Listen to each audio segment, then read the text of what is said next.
ओं नमो भगवते वासुदेवाय। नारायण नमस्कृतं नरं चैव नरोत्तमं देवी सरस्वतीं व्यासं ततो जयमुदीरयेत्। मूकं करोति वाचालं पङ्गुलघयते गिरिजत्कृपातमः वन्दे परमानन्दमाधवं।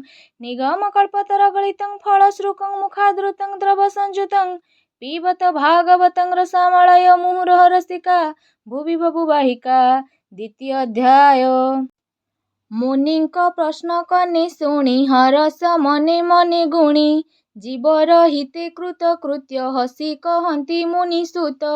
श्रीसुत उवाच जे सुख एमन्त गमन करिण देह कले शून्य पुत्रर स्नेह मने धरी व्यास डाकन्ति उच्च करी पितार स्नेह भग्न अर्थे उत्तर देले वृक्ष रूपे ताहाଙ୍କୁ ମୋର ନମସ୍କାର ଯେ ହୃଦେ ସର୍ବ ପ୍ରାଣୀଙ୍କର ଜୀବର ପରିତ୍ରାଣ ଅର୍ଥେ କରୁଣା ବହି ଯେଉଁ ଚିତେ ଅଖିଳ ବେଦର ସାଗର ଯେ ଅନୁଭବ ଆପଣାର କହିଲେ ପୁରାଣର ସାର ତାହାକୁ ମୋର ନମସ୍କାର। ଭାରତୀ ନର ନାରାୟଣ ଯେ ସତ୍ୟବତୀର ନନ୍ଦନ ଯେ ନରୋତ୍ତମ ଏ ସଂସାରେ ନମଇ ତାହାଙ୍କ ପୟରେ ଶୁଣି ସକଳ ମୁନିଜନ ସାଧୁ ଏ ତୁମ୍ଭର ବଚନ ପରମ ମଙ୍ଗଳ ଏ ବାଣୀ ଜୀବନୀ ସ୍ତରେ ଏହା ଶୁଣି ପରମ ଧର୍ମ ଏ ଜଗତେ କୃଷ୍ଣ ଭଜନ ଯେତେ ମତେ ଫଳର ଆଶା ଯାହିଁ ନାହିଁ ବିଘ୍ନ ଘୋଷିବ ଅବା କାହିଁ ବାସୁଦେବଙ୍କ ଠାରେ ଯେବେ ଭକ୍ତି ଉଦୟ ହୁଏ ତେବେ ଜ୍ଞାନ ବୈରାଗ୍ୟ ଜାତ ହୁଏ ଶୁକ୍ଳତିକାଦି ନାଶ ଯାଏ ଭକ୍ତି କଲେ ଯେ ଜ୍ଞାନ ହୁଏ ଜୀବନ ପଡ଼େ ମାୟା ମହେ ବିଷ୍ଣୁ ଚରିତ ଶୁଣି ଯେବେ ଭକ୍ତି ନ ଜନ୍ମେ ମୂଢ଼ ଭାବେ କେବଳ ଶ୍ରମ ତାହାଙ୍କର କାହୁଁ ତରିବେ ତମ ଘର ଅର୍ଥ ସଞ୍ଚନ୍ତି ଯେତେ ନର କେବଳ ଶ୍ରମ ତାହାଙ୍କର ଅର୍ଥ ନ ପାଇ କାମ ମୋକ୍ଷ ସେ ପ୍ରାଣୀ ଅଧମ ପ୍ରତ୍ୟକ୍ଷ ଇନ୍ଦ୍ରିୟ ଅର୍ଥ ପ୍ରିୟ ଯେତେ ଲୋଭେ ଭ୍ରମଇ କାମ ଅର୍ଥେ ଯାବତ ଜୀବନ ଧରଇ କାମ ଲୋଭରେ ଶୋକ ନାହିଁ ଜୀବର ତତ୍ତ୍ୱ ଜାଣିବାରେ କେ ଜ୍ଞାନୀ ଅଛି ଏ ସଂସାରେ ତତ୍ତ୍ୱ ବିଚାର ଜ୍ଞାନ ମତେ ଜ୍ଞାନୀ କହନ୍ତି ଏ ଜଗତେ କେହୁ କହନ୍ତି ବ୍ରହ୍ମ ତତ୍ତ୍ୱ କେହୁ ବା କହେ ପରମାର୍ଥ କେହୁ କହନ୍ତି ଭଗବାନ ନିର୍ମଳ ପରମ ଯେ ଜ୍ଞାନ ଏଭାବେ ପ୍ରୀତି ଯେ କରନ୍ତି ଜ୍ଞାନ ବୈରାଗ୍ୟ ଆଚରନ୍ତି କରନ୍ତି କୃଷ୍ଣଠାରେ ଭକ୍ତି ଆତ୍ମାରେ ଆତ୍ମାକୁ ଦେଖନ୍ତି ହରି ଶ୍ରବଣୁ ଭକ୍ତି ଜାତ ଅଜ୍ଞାନୀ ନ ଜାଣେ ଜଗତ ଏଣୁ ଅଖିଳ ଏ ଜଗତେ ଅଛନ୍ତି ବ୍ରହ୍ମାଶର ଯେତେ ସ୍ୱଭାବେ ଧର୍ମ ଆଚରଣେ ଭକ୍ତି ଉପୁଜେ ନାରାୟଣେ ଯେବେ ସନ୍ତୋଷ କୃଷ୍ଣ ହୋଇ ପ୍ରାଣୀଙ୍କୁ ଚତୁର୍ବର୍ଗେ ଯାଇ ଏଘେନି ହୋଇ ଏକ ମନ ଭାବେ ତୋଷିବେ ଭଗବାନ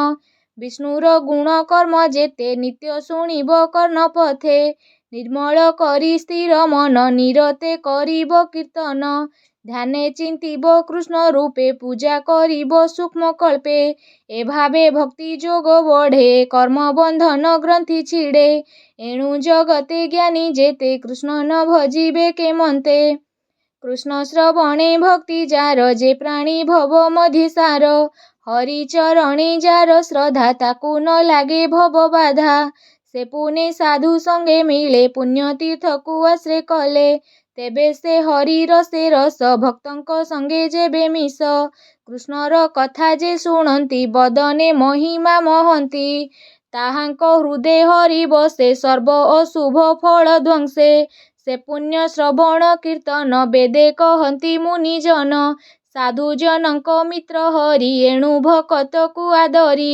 ହେଳେ ତାରିବ ଭବ ସିନ୍ଧୁ ଯେଣୁ ଭକତ ଜନ ବନ୍ଧୁ ଭକ୍ତ ଜନଙ୍କ ସେବା ବଳେ ଦହନ ହନ୍ତି ଅମଙ୍ଗଳେ ତେବେ ସେ ଗୋବିନ୍ଦ ବିଷये ଭକ୍ତି ଉପୁଜେ ନର ଦେହେ ସ୍ୱଭାବେ ରଜତମ ଦୁଇ କାମାଦି ଯେତେ ରିପୁ ଥାଇ ତହୁଁ ବାହାର ହୋଇଯାନ୍ତି ସାତ୍ୱିକ ଗୁଣ ଆବରନ୍ତି ଏତେ ପ୍ରକାର ଯେବେ ମନ ନିର୍ମଳ ହୋଇବ ପ୍ରସନ୍ନ ତେବେ ସେ ଭକ୍ତି ଯୋଗ ବଳେ ଶ୍ରୀକୃଷ୍ଣ ଭକ୍ତ ସଙ୍ଗ ମିଳେ।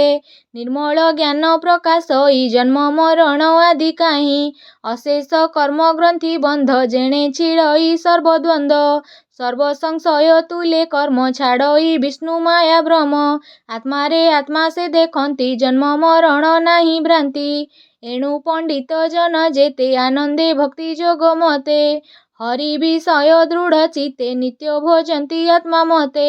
ବିଷ୍ଣୁର ମାୟାରୁ ସମ୍ଭୂତ ଆଦି ପ୍ରକୃତ ଜନମତ। ସେ ସତ୍ୱ ରଜ ତମ ଗୁଣ ସୃଷ୍ଟି ପାଳନ ସଂହାରଣ। ଅନାଦି ପରମ ପୁରୁଷ ଏ ତିନି ଗୁଣେ ଯେ ପ୍ରବେଶ। ସୃଷ୍ଟି ଉଦୟେ ବ୍ରହ୍ମା ହୋଇ ପାଳନେ ବିଷ୍ଣୁ ସ୍ୱେ ବୁଲାଇ। ସଂହାର କାଳେ ରୁଦ୍ର ରୂପେ ସୁଖ ବିହରେ ମୋର କଳ୍ପେ। ସେ ଶୁଦ୍ଧ ସତ୍ୟ ବିଷ୍ଣୁ ଦେହେ ଜନ୍ତୁଙ୍କ ଶ୍ରେୟ ଗୁଣ ବହେ। କାଷ୍ଠ ସଂଯୋଗ ଧ୍ରୁମ ଜାତ ଧ୍ରୁମରୁ ଅନଳ ସମ୍ଭୂତ। ତୃତୀୟ ଭାଗ ଏ ପ୍ରମାଣ ତାମସ ରାଜ ସତ୍ୱ ଗୁଣ। ଏ ଭାବେ ବ୍ରହ୍ମା ପରିମାଣି ଭବ ସାଗରୁ ତରେ ପ୍ରାଣୀ। ନିର୍ମଳ ଚେତା ମୁନି ଯେତେ ଯେଉତ ପତି ଏ ଜଗତେ। ସ୍ୱଭାବେ ଘୋର ଭୟଙ୍କର ଯେଣେ ନ ଭଜେ ମନ ଯାର। ଅହିଂସା ଶାନ୍ତି ଗୁଣେ ଥାନ୍ତି ହରି ଚରଣେ ନିତ୍ୟ ଚିନ୍ତି। ଧନ ସମ୍ପତ୍ତି ଯାର ଇଚ୍ଛା ସେ କରେ ଭୂତ ପ୍ରେତ ଦୀକ୍ଷା। ସଂସାରେ ବେଦ କର୍ମ ଯେତେ ତପ ସାଧନେ କ୍ରିୟା ମତେ। ପରମ ତତ୍ତ୍ୱଜ୍ଞାନୀ ଆଦି କଠୋର ଯେତେ କର୍ମ ସାଧି। ଏ ସର୍ବ ଗତି ନାରାୟଣ ଏବେ ହୋ ମୁନି ଗଣେ ଶୁଣ। ଏମନ୍ତେ ସୂକ୍ଷ୍ମ ରୂପ ଧରେ ମାୟାରେ ସଂସାର ବିହାରେ।